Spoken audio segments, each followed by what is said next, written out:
And this session has been designed in such a way that we have about 35 minutes at the end of Vihara's presentation where we will be answering questions, and there'll be a sort of rich, vibrant discussion. But in case questions do come up while they're presenting, feel free to write those questions down or thoughts in the chat box, but also do indicate, so introduce yourself as well as the organization you are affiliated with, so it's easier to contextualize your question. Next, please.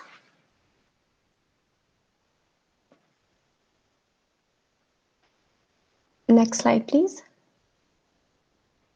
Yes, just a quick look at the agenda. So we're part of the first 5 minutes of introduction, after which I will hand it over to the Vihara team, and they'll spend the first 10 minutes going over their first sprint of project pathways. And then after that, they'll kind of talk about the next phase of their project, which is the second sprint. And after that, as I mentioned, we'll be having enough time dedicated to questions and discussions. So please hold on till then. Next slide, please. Since this is our first coffee hour session, I just thought I'd take about 2 minutes to kind of introduce or reintroduce to some of you CoreNet, as well as talk about its journey thus far. So CoreNet, or the COVID Research Network, is an effort to build a community of practice to foster exchange and collaborate among research organizations, gathering information on issues relevant to COVID-19 in India. So the goals of the network are twofold. Next slide, please. Which is number one, to maximize impact and to bring ethics and equity in research practices and norms by exchanging, collaborating, and just working together. Next slide, please. As I mentioned, CoreNet is being anchored by Quicksand, which is an interdisciplinary consultancy from where my colleagues Maya, Rohan, Romit, and Babita, who are also on this call, are from. Next slide, please. And since the CoreNet's inception in late March, we have 40 member organizations who are working across 23 geographies. We have more than 50 submitted research projects on our web platform, which is corenet.in. And I would just request my colleague Maya to drop in the link, which you guys can look at later. We have about 130 plus individual members on our Slack workspace, and we have vibrant discussions, collaborations, sharing of resources that go on a daily basis. And we have a series of public as well as member-only events, one of which are these coffee sessions, but we also have parallel events under the name of Ethics Dialogues. We had our first one earlier last month, and we're also planning the next one with Sexual Reproductive Health Matters early in September, and of course more details of that will follow soon. Next slide, please. And since this is our first coffee hour session, I thought I'd just quickly familiarize you with what these sessions are aimed to do. So they've been planned to be held every Thursday between 4 to 5. And we hope for them to be a space of discussion, sharing, learning between network members. And we just like to emphasize on the fact that they're co-created. So in case any of you think that you might have a session you'd like to host or you'd like to be a part of, please do feel free to reach out to us at hello@corenet.in, and we'd be happy to kind of create a session where you could host it. You could co-host a coffee hour session as well. Next slide, please. Yeah, and that's all from me. And with that, I'll hand it over to the Vihara team. Thank you so much, Vihara, for kind of being the first ones to be part of the coffee hour session.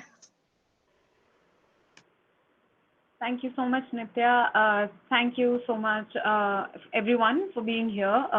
Welcome to the first official coffee hour session, and very glad to be kicking this off. Can you, Monisha, can we move on to the next slide?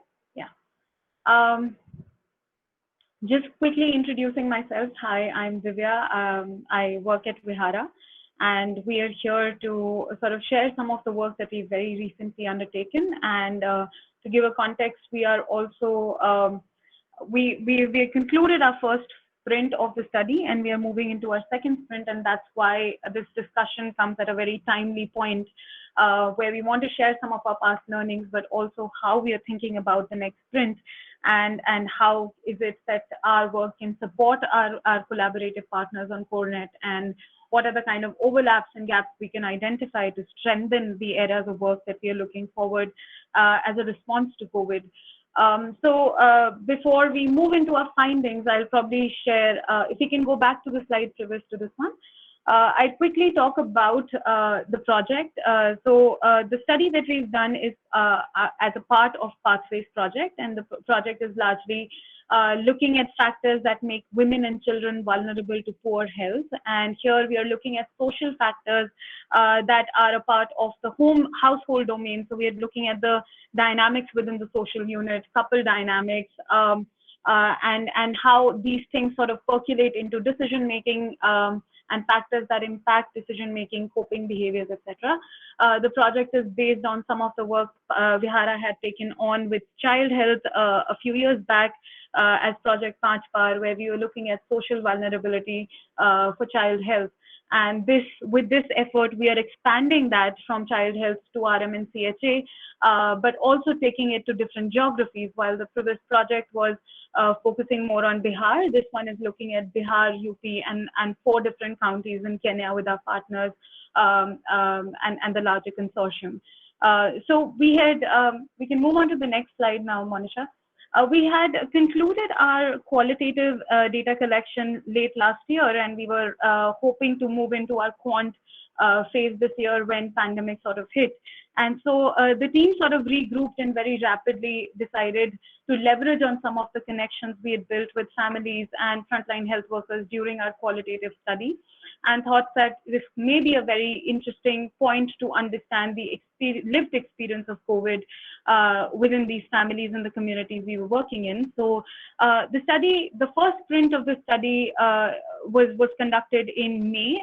That's when, to give a context, the number of cases in India were about 33,000 at that time. So pretty early on around the time when the pandemic hit. And we reached out to a very purposive sample of 6 families out of the 62 families we touched base during Pathways study. For this particular COVID study sample, 5 new families sort of made way into the sample because we were keen on understanding women who are currently pregnant during the pandemic or have delivered within this time. A substantial part of the sample was also the frontline health workers. And towards the end of the study, we realized that a lot of people were depending upon informal care providers, and therefore they made way into the sample too, because we wanted to triangulate some of the information we were being able to share with our partners. And just to give a sense, the study was conducted in Bihar and UP, but also some slums in Delhi, because we want to understand the cycle of migration. And that was the case in Pathways, and that sort of extended into the study as well. This was, of course, a remote study. So the data collection was conducted over calls, and we looked at multiple engagements with each participant to get the data that we did. With that, we can move into some bit of content. We've, of course, before I get into some of the learnings that we have here, all of the detailed slide decks are available on CoreNet, so you guys can access it there. What we're doing here is just giving you a touch of highlights so that we can move into the discussion about overlaps and how can we take the work forward in the next sprint. So with that, to set the context, we all know that the government in India sort of took in very early measures and very rapidly, proactively responded to the pandemic hitting India. And at this time, we saw that there was a rigid nationwide lockdown, and people were just learning to live with it and responding to the kind of uncertainty that the sudden curtailment of mobility and lockdown sort of brought in. So we saw that for most of the communities we were engaging with, it made the nature of the experience to be more of a socio-economic nature instead of it being perceived as a health risk or a disease. But what that did was this disrupted way of life. It, of course, impacted access to fresh food and essential products, livelihood opportunities, future plannings, etc. I'm sure a lot of us have identified areas where food insecurity was articulated a lot more, and many people were articulating loss of dietary diversity or portion sizes. But for the purposes of our study, what was more important to see how this kind of a heightened economic stress and uncertainty started to percolate into the social unit dynamics, household dynamics, creating new vulnerabilities for women. And that's the attempt. Those are some of the learnings that we'll be sharing with you in the text going forward. Monisha, can we move to the next slide, please? Yeah. So I mentioned the uncertainty, and people were articulating a heightened sense of loss of control. And through our data, we saw a lot of people adopting different measures, coping ways, mental models to try to regain control. And we saw a spectrum of these coping mechanisms across rationalization by means of optimism bias or fatalism, to the other end of the spectrum, where we were looking at people very proactively using adaptive behavioral coping, where you have a high anticipation of risk. You're also taking necessary measures, but and an active goal trade-off by means of reprioritization of expenses, or even looking at trading off goals, long-term goals, short-term goals, day-to-day goals, etc. Which was very interesting to see. However, almost all of the adaptive behavioral coping that we saw was largely moderated by this need to survive and sustain the family. So it did not necessarily keep people indoors, and people were still moving out and hustling to provide food for their families. And what was important for us to see here is also that factors of presence of support, proactiveness of individuals, and dynamics within the home were being able to very strongly, support in telling what are the kind of coping mechanisms families are likely to adapt. So from the purposes of the project, that was quite interesting. I think we can move on to the next slide to a more important piece that we found, which was this kind of a reinforcement of the cultural concept of inside versus outside. So in India, we know this kind of inside, home is a safe space, illness comes from outside, kind of a dynamic. And due to the kind of messaging that was going on early in that stage, the shelter in, stay indoors, to reinforce the lockdown measures, you saw this kind of cultural concept being reinforced, where interestingly at a home level, we saw people's dependence and consumption of packaged food reduced substantially, which was quite high till the end of 2019 when we were collecting the data. And this kind of inside-outside sort of playing out at variable scales, at geography level, where people said that COVID is a disease of the cities, people in villages are largely safe, but also at a community level where, it ended up exacerbating certain biases, and we will speak about that in slides forward. But what's important, and the reason why we sort of speak about mental models first, and Monisha, we can change the slide, please. The reason why we talk about mental models early on is because we saw these kind of coping mechanisms and mental models shaping people's behaviors and decision-making patterns. And as we speak about other learnings and highlights, we will probably allude to some of these mental models again. With that, we can move into one of the bigger critical findings that we have, which is the gender dynamics. And a lot of the people we've been reading up are focusing on understanding how did COVID impact gender dynamics. For us in our study, what we identified was that this kind of people were articulating quite distinctly a discomfort with these conflicting gender roles that they need to take on. So very strong, rigid models of what their gender-defined roles are, and pandemic sort of coming in and pushing those boundaries a little bit. So wherein men we identify are unable to fulfill their provider role, are being confined into the four walls of the house, which they're not used to, and so that is leading to a lot more stress percolating into dynamics, strained dynamics, as people would articulate quite a bit. On the other end, we see that economic stress, male members and partners being stuck in different cities, leading women into taking on income generation roles, and often also becoming a provider in times of pandemic for their children and their families. And both members sort of articulating a strong sense of discomfort with this newer or redefined role, and saying that this is likely to be temporary, and we are looking forward to going back to what we did more specifically. Now, what this sort of led to, and what we started to see when we were comparing our cases, was that these gender dynamics and varying gender dynamics in households amplified, and everybody is sort of talking about how the rigid families got more rigid. Even in our findings, we saw by means of gatekeeping, men being at home, even women who had some sort of a network around their household, a community network, support network, that network and mobility sort of got curtailed a lot more, and the burden on women sort of increased. We can move to the next slide as I speak about this. So these rigid dynamics sort of became a lot more rigid and started to get strained. While on the other end of the spectrum, we also saw this kind of a counter trend where we see women are participating in financial planning discussions as an increased communication. And wherever the households were a bit flexible, they started to increase more towards these flexibilities around gender roles, where men were also participating in taking care of the children, household chores, because they're not being able to, earn a living while women are taking on that role. So we saw that kind of a shift. However, on one end, we saw with the rigid dynamics, this kind of increased dependence with men. So not just around social information and men becoming primary sources of information for women like this, but also any kind of care-seeking access, etc. There was a higher dependence on men to go to the pharmacist or the RMP to get medication.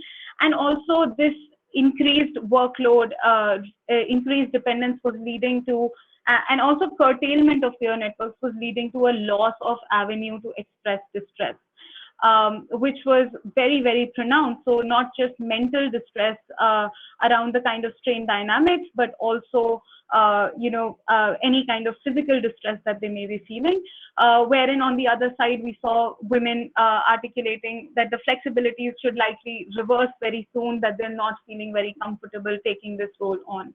And families sort of lied on different ends of the spectrum of this kind of a continuum that we were looking at. Maybe we can move on to the next one.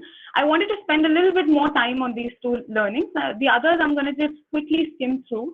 Purpose of the study was also to know that, everybody understands the distress people are going through, but to understand what are the kind of workarounds people have are adopting to deal with this. And so we were looking at how women who are more proactive or have been in income generation are being able to hustle a lot more and find ways to make an income, whether it is to create new business opportunities, bank on their savings, or it is about stocking up their products to sell when the markets open up. We also saw that migrants coming back to the villages was increasing in some opportunity because they were bringing back certain skills and putting up a small shop.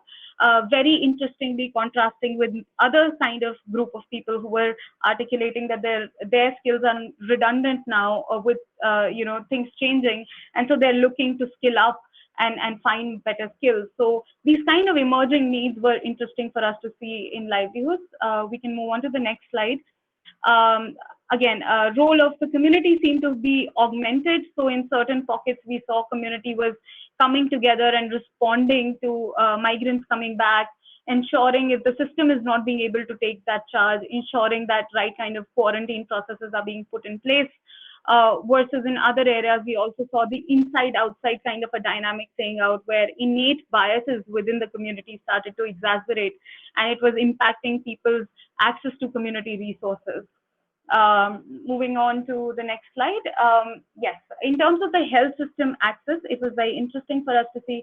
I think all of us know that health system and health services got disrupted due to COVID and reorientation.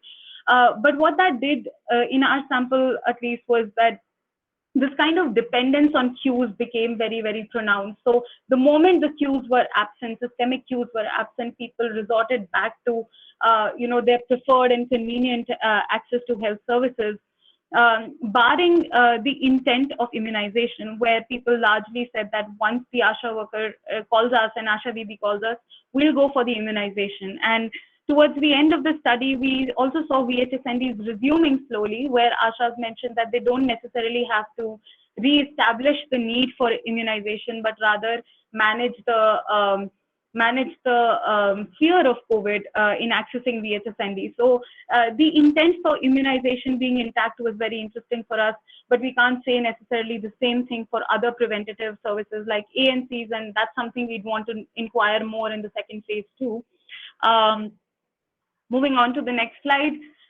Frontline health workers, I'll spend very little time because I know a lot of us are understanding the stigma that frontline health workers are going through right now. For us, more importantly, what we saw was the gender playing out here, because they're women on the front lines, and they were facing and articulating a lot more pressure and discouragement within their home spaces, and a discouragement in taking on certain responsibilities, and that's an additional thing that they have to negotiate and work around.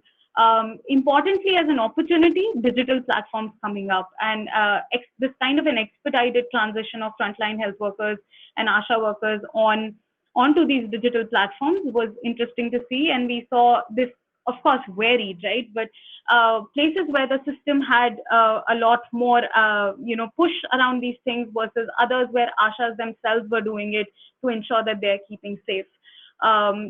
Moving on to the next slide. I'm really rushing through. We have a detailed slide deck, so you guys can have access to that.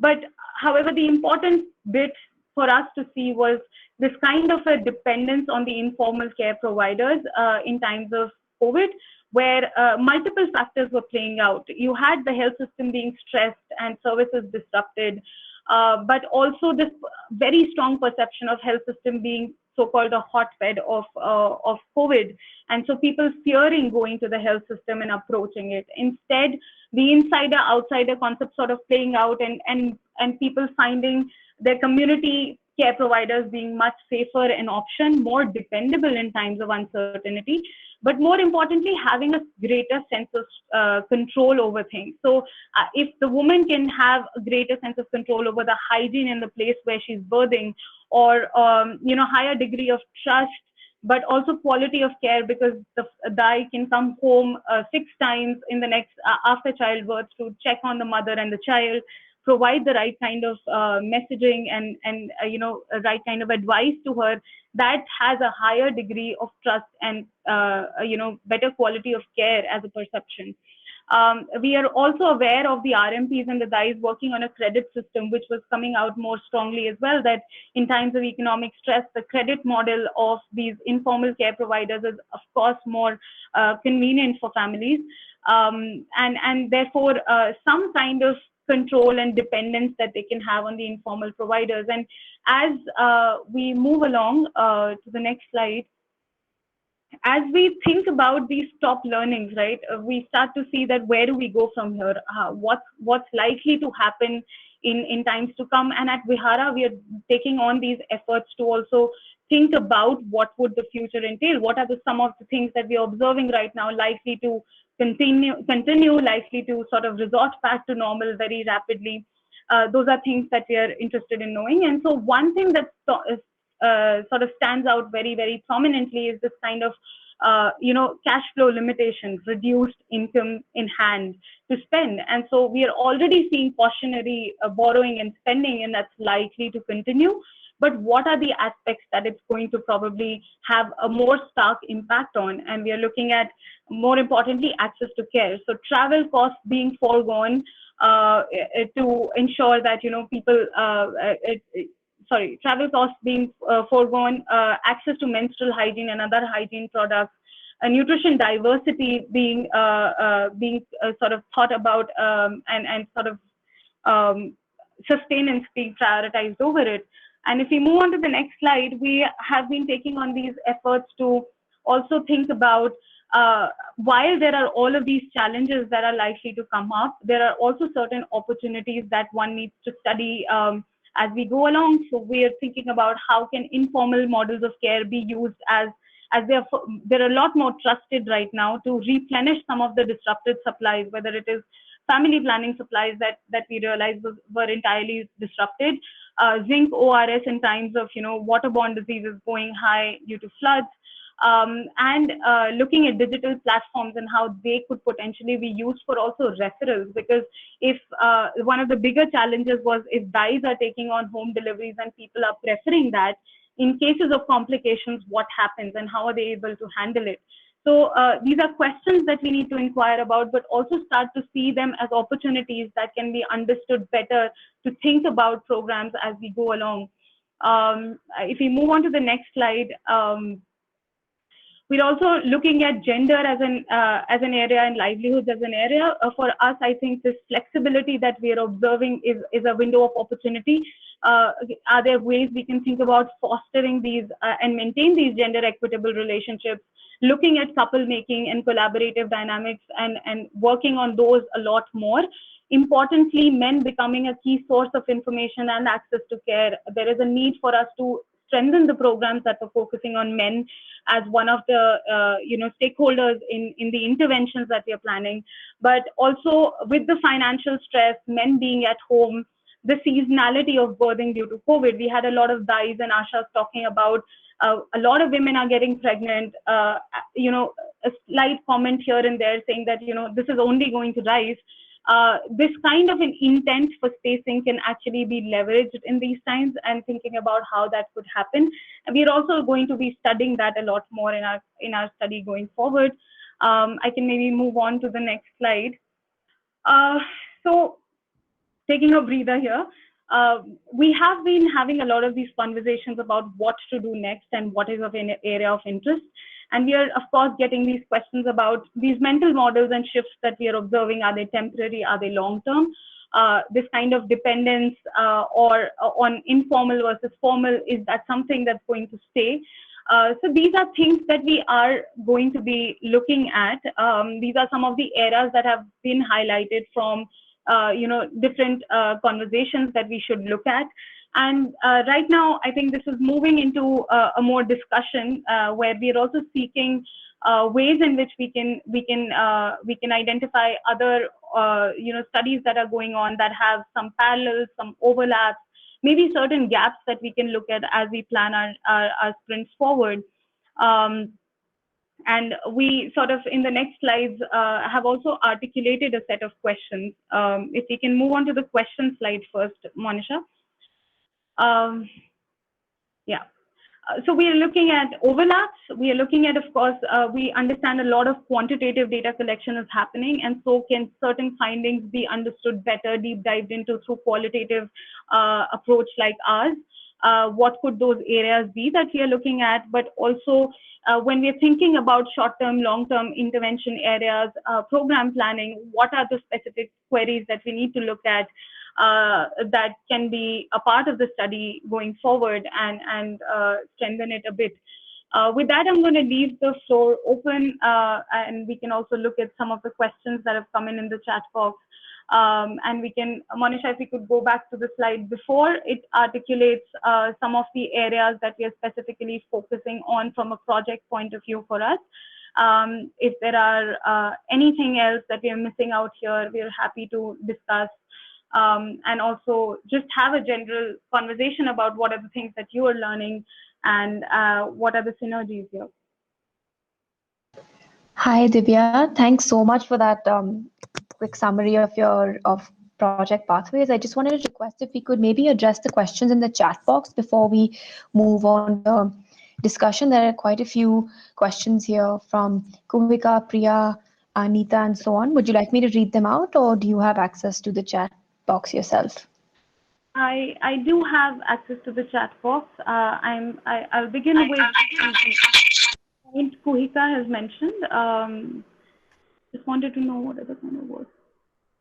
Okay, the kind of work women are taking on for income generation, we are, of course, we had access to some women who were working in these kind of gendered, groups where women were coming together in these cottage setups, rolling beedies, chatai making and weaving, and those are things that they feel quite comfortable doing, and so they're continuing with stuff like that.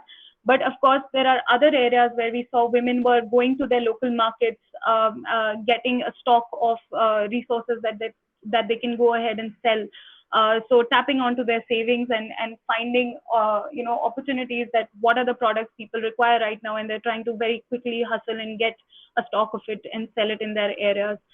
This is a behavior that we saw more specifically in the low-income settlements in Delhi and some peri-urban slums in UP and Bihar. And I think Damini and Monisha can also come in and maybe speak to more specific things if I'm missing out on anything. I will make sure, Neeta, that the PDFs and the detailed presentations are shared with everyone who's attending this. I think a lot more women getting pregnant is something, Priya, you've asked, how do we know this from our data?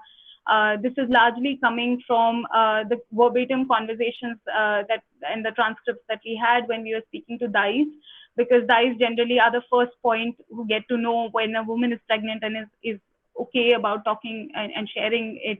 And they're also the first point, even during the time when the woman is pregnant, they are the ones that also women are reaching out to check if the baby is all right, if the health is all right, etc. So they are the ones who sort of get to know it first, and they were mentioning this particularly. And we also know from the study, we didn't necessarily speak about it in as much detail, but family planning services were fairly disrupted. We know some of the ASHA workers saying that even the surgeries that were planned, the sterilization and contraception surgeries that were planned were also put on hold due to COVID. So this kind of a thing, they're mentioning that, we are not able to distribute any supplies right now due to the strained bandwidth that they have. So these are the two pieces where some of this information is coming in. Of course, it's coming from people and a few people, the DICE that we spoke to. And so we didn't want to highlight it as much, but we want to make sure we are able to study that in a lot more detail as we go along in the next sprint. I just Sure. have a point of view on this. Thanks, Nitya. Divya, see, the thing is that because women, we can't say a lot more women. I mean, I'm curious, we are all speculating this, but in that period, it is possible that a lot of women who are getting pregnant are being directed to DICE. So the DICE may be seeing a lot more women because they're not going to be HNDs, etc. But my question is, do we actually know that the number of pregnancies are actually increasing? I mean, I think we'll get to know through quantitative surveys we'll do later in the year. But I would be careful to say a lot more women are getting pregnant because we don't know. It's a speculation. That's why I asked you that question. Yeah, I absolutely agree, and I think that's the reason why we tried to refrain from including some of these things that were said. Similar things were being said about things like pneumonia is happening a lot less because people are practicing hand washing and hygiene, and that's something that RCs or ASHAs are saying, but we can't really take that on face value right now. Yeah. So my question, I think it's good if you will tell us during this period of time whether women are going to traditional services, as you said, with RMPs and DICE for abortion, or like you said, if they're pregnant, if their babies are safe, whatever. Even if it's a lot more going to DICE, what is the nature of services they're seeking? That also would be very important, particularly around abortion.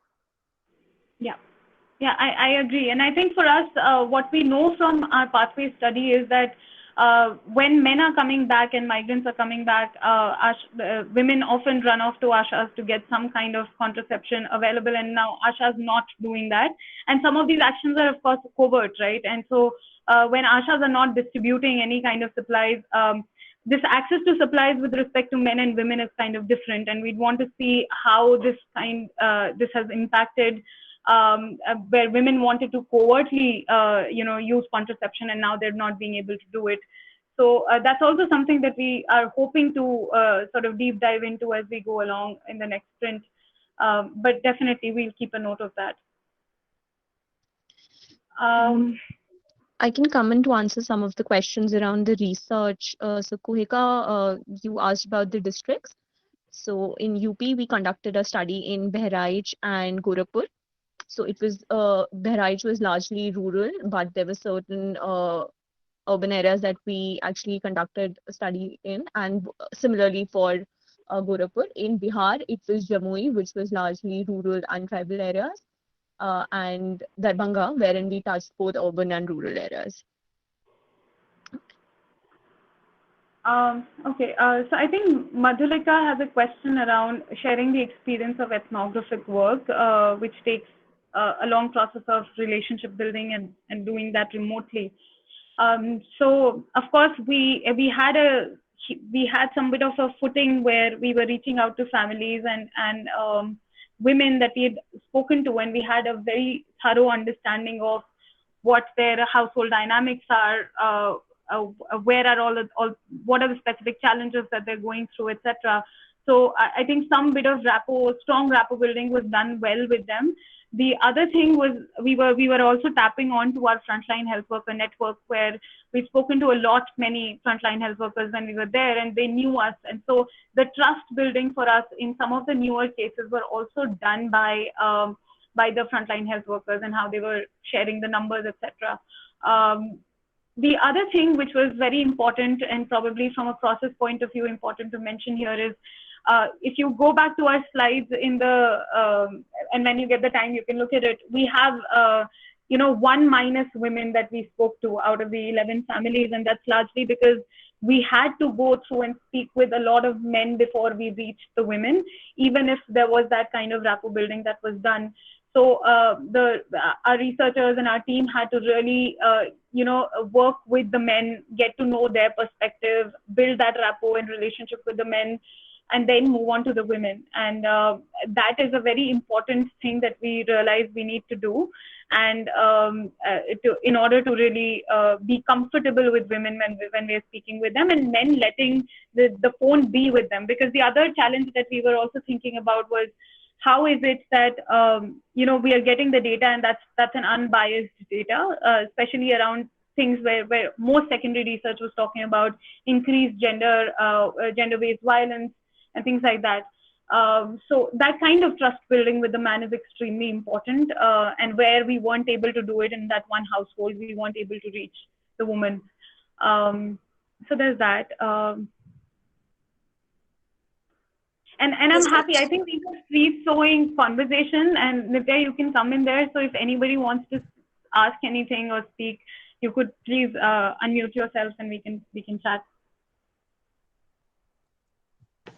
Sure. I just wanted to highlight a question that was asked by Ganesh, where the deck mentions there are about 15 FGDs, and it would be interesting to hear your lessons from sort of organizing FGDs remotely and what that process might have been like. Yeah, so I think the little footnote on that slide is highlighting the sample that we touched base with in our previous study and in Pathways. So these FGDs were done when we were there, present on the ground with people, and not as much remotely. And I can well imagine how difficult conducting and facilitating FGDs remotely would be. And not to say that the sample that we would reach out to would also be of a certain nature, people who are equipped with a digital platform and are able to access it. So yeah, so that was the last study. But what's the reason why we felt the need to add that is because a lot of the analysis that we're talking about of rigid versus flexible dynamics playing out is coming from our knowledge of these families from the past studies. So it was important to mention that.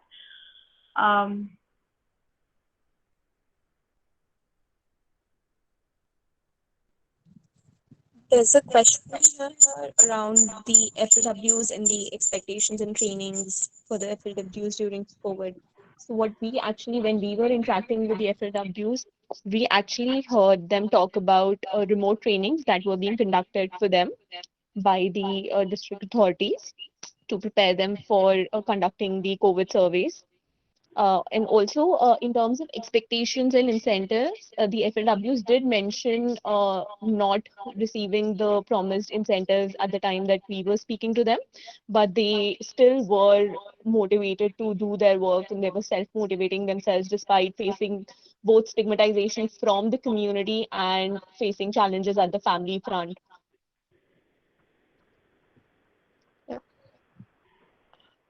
we could, I think, if anyone has any other questions that they have not listed in the chat box, we could address those.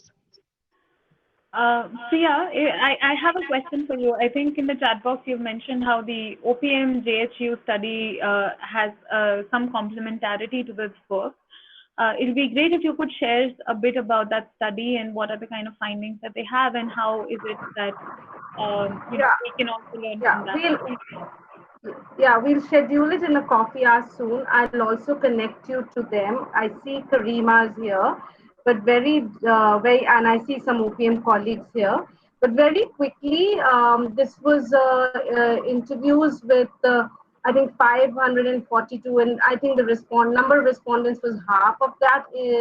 That probably they got the response from RMPs in Bihar, and then a specific number of public sector providers. And it was really trying to understand from their perspective, did they see any alterations in patterns of health seeking behavior, and especially for some of the chronic conditions for which people often consistently visit healthcare providers, and also the same issues around preventive behavior from their perspective, whether the providers themselves face vulnerability, whether they face loss of income, because for obvious reasons, particularly true for the private sector providers. I think it complements some of there was a point that in the deck that you had said that if there are any other studies that offer a broader perspective of what else is happening around patterns of healthcare seeking, there's definitely this. Karima, do you want to add anything?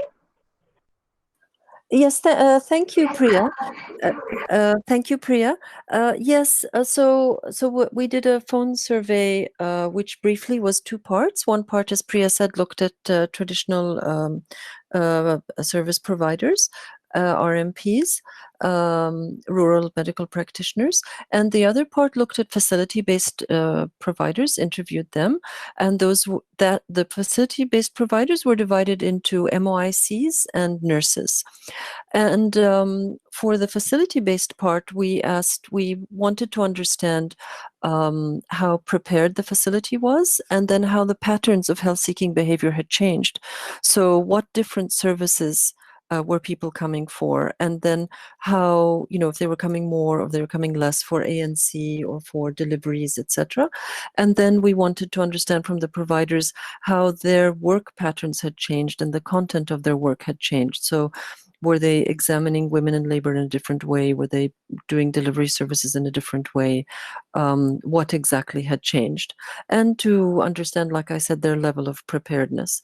My understanding for the rural medical practitioners part was the focus was to understand what people were coming for during COVID times, and the degree of awareness and understanding of the rural medical practitioners of symptoms of COVID and signs, and what information they were giving the people who were coming to them seeking that kind of care, and what other health issues people were coming to them for. That's very interesting, because I think when we were asking similar questions to the RMPs, we were getting a lot of sanitized answers where they mentioned that, if there's anyone who's coming up with COVID-like symptoms, we are sending them directly to the ASHA worker or to the health facility. We don't handle these things anymore, not right now. And when we sort of triangulated that information with some of the families, we saw that this kind of, and this was an important area to study, have the risk perception heightened around COVID-like symptoms, and how is that impacting care seeking? We saw that the risk perception at the family level necessarily did not really heighten, and for any kind of cough, cold, fever, people were still reaching out to the RMPs, as they were mentioning, and it was largely even I think the DIEs were mentioning that people are still coming for the same kind of services. So with COVID-like symptoms, we saw like a discrepancy in what the RMPs were saying and what the families were saying. So it would be interesting to see what the larger data set says about that.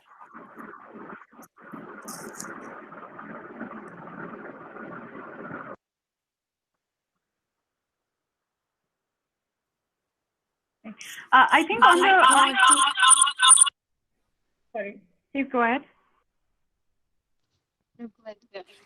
About to say that maybe we can discuss some of these questions we have here.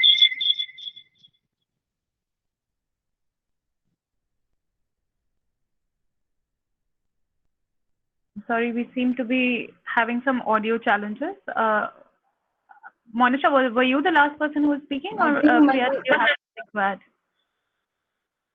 No, Manisha is, I think, on 2 or 3 devices, so she may want to switch off one. There's echo from her end.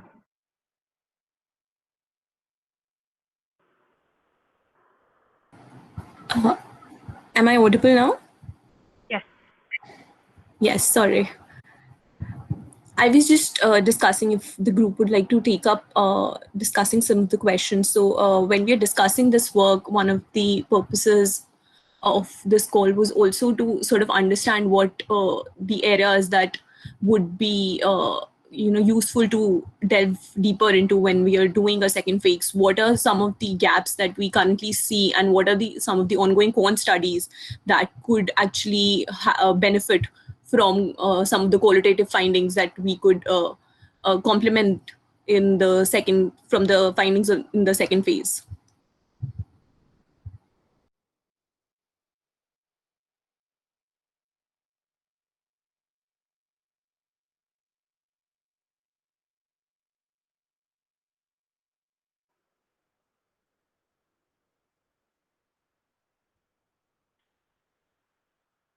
So I think on our end, we will definitely look at the opium study that Priya mentioned, and if it's available on CoreNet, we'll go through it, and we'll ensure that things that are of interest, we can reach out to the team, and we can also see how to take it up in the qualitative study. Okay. Yes, the OPM study isn't uploaded yet. A description of it is, but the slides themselves aren't uploaded yet, but they will be by tomorrow. Okay. I look forward to it. I see Kuhika's question that wasn't answered. Since you had multiple in-depth conversations. Okay, aspects of mental health, I think that this is something that we are very proactively looking at for some of the other work we're doing too. And the aspects of mental health are things that we saw more specifically in the rigid households, where a lot of women were articulating that with the increased burden that they have, and these are women who have strong internalization of gender roles as well. And so if there is an increased household burden, it's not like they're going to reach out to the man in the house or someone else to support them with the work that they have. And this kind of constant articulation of yelling in the house, strain and stress in the house was very, very evident. But I think a lot of the participants that we are looking at, these are women who have been in these rigid households for a while, articulating the need for a vent or being able to share these things were hard. But this is very evident. This avenue to express distress, which we were talking about, was very, very evident around the mental health of women who were feeling a lot more curtailed, gatekeeping increased in the household. And not being able to even reach out to the women around in their own neighborhood to generally chit chat, and that's where the options that your informal social networks, general chit chat on a day-to-day basis really makes a difference. And these women were talking about, and what was interesting was to see that the burden that they have of household chores and the kind of physical distress that this sort of brings is something that they are unable to share as well with members in the house, and specifically men in the house. So from the mental health point of view, I think that is one piece which was of interest, and we want to explore a bit more. If there is an opportunity to look at peer-enabled networks and community-led networks, which doesn't disrupt these rigid households, but is still being able to provide that vent and support to women in these times of COVID.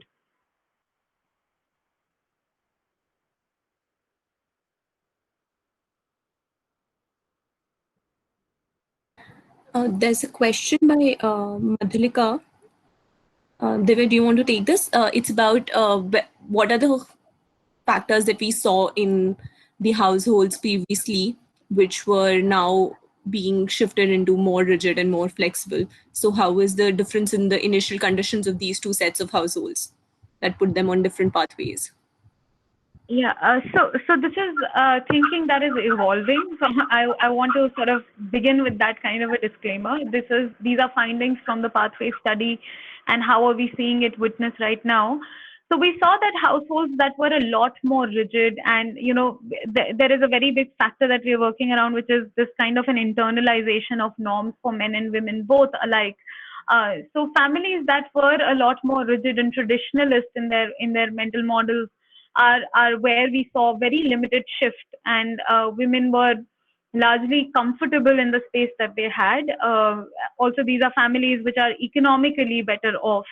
So the shift is very, very little. On the other end of the spectrum, we are also seeing families which were a lot more flexible. Women had a lot more agency or mobility. There we are seeing a little less shift. But it is the families that were somewhere in the intermediate. So we had a case of Nutan where she still had a peer network. Her husband would probably move out a lot more, and she had that kind of mobility within the vicinity of her house. She was also a fairly traditional woman, sort of working about and moderating all of her goals and aspirations by this lens of gender roles. But with COVID, there was a sudden disruption that happened in her life that she articulated, where she really did not have a vent. There was a lot more yelling, handling children at home, an elder mother-in-law, versus the other side where the women were somewhat flexible, moved into extreme flexibilities because men were stuck in different places and they had to take on these roles that they were somewhat doing. It wasn't a thing that they had to take on more actively. So these are the households where we saw the extent of the shift being a lot more.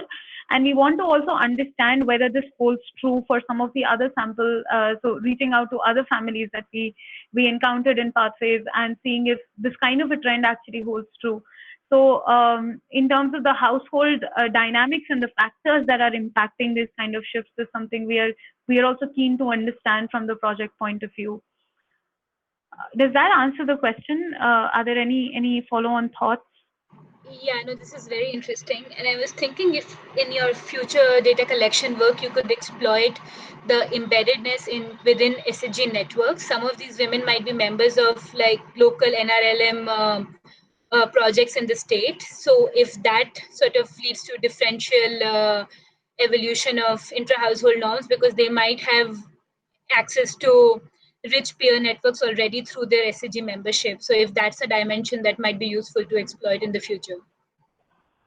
Absolutely. I think that would require our team to sort of take on the recruitment a little bit more strategically and finding those avenues. But we will make sure that we are able to look at some of the families where, of course, being part of the SHG members, even in the current sample, we had some women who were initially a part of the SHGs, but these SHGs weren't functioning anymore. They did not really had the need for it, and they were directed to join these SHGs. So we have to identify certain women who are more proactively engaging and using the SHG platform and seeing if there is a difference. So we will try and see if we are able to catch on to a sample like that. But definitely, we'll keep that in mind. Definitely. Thanks.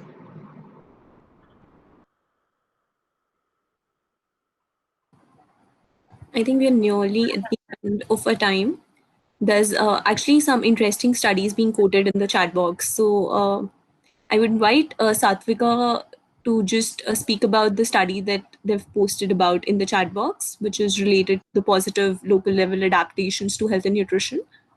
Yeah, hi, this is Satvika and I'm from IFPRI. So we are doing this multi-state study along with several partners, and we have just started, we're in the process of it. So we should be circling back to this team on our findings, but I found that specific aspect on immunization as compared to other services quoted in this study interesting. So we are looking at a range of health and nutrition services, including antenatal care, So I think that's a point where the quantitative findings from the study could support or be unpacked along with the qualitative findings. So don't have any specific findings as of now, but I see this as a potential area. Sure, definitely, it's in potential area. I think before we end, we are circulating a feedback form for everyone, so that will actually help us to sort of formalize some of these very interesting ideas that we've discussed here, and help us create a more robust areas of inquiry for going into the second sprint. We'll post the link in the chat box. Request everyone to kindly fill those.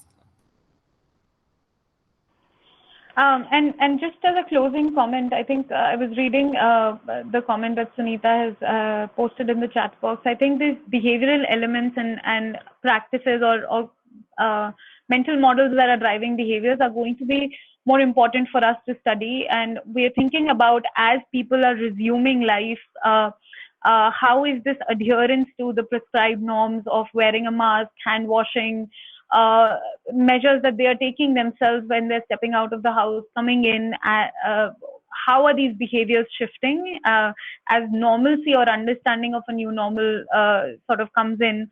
And also, if there are any kind of workarounds that people are identifying themselves, would be interesting for us to see. So similar behavioral elements, if the group requires sort of an input into, or for us to inquire more into, and behaviors around specific elements, we are happy to do that. We also had some nutrition findings, just putting a caveat here, around women's nutrition being impacted in times of COVID, and that is a part of the larger deck, so you could sort of look into it, and if there are any particular findings around women's nutrition, then sort of aligning on that and understanding that would be also great and greatly beneficial for us going forward. So just asking that of the group as well. Thank you.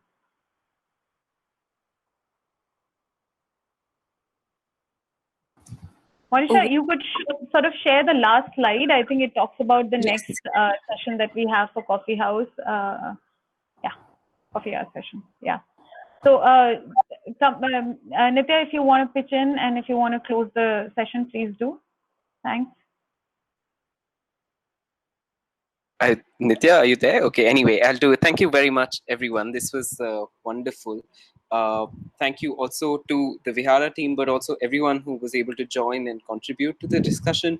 What I'm going to do is quickly share with you what we're doing next week. It's a really fascinating conversation that we've been very curious about around informed consent. So we've spent the past 2 weeks speaking with different research organizations to understand how their consent forms are structured, how they go about seeking consent from from their respondents. So that will be a sharing where 2 organizations will exchange their notes on this, and we'll have a larger conversation around the ethics around that and the practical challenges around it in terms of time, in terms of language, in terms of IRBs and the modalities around that. So that should be really exciting, and we hope to see you there.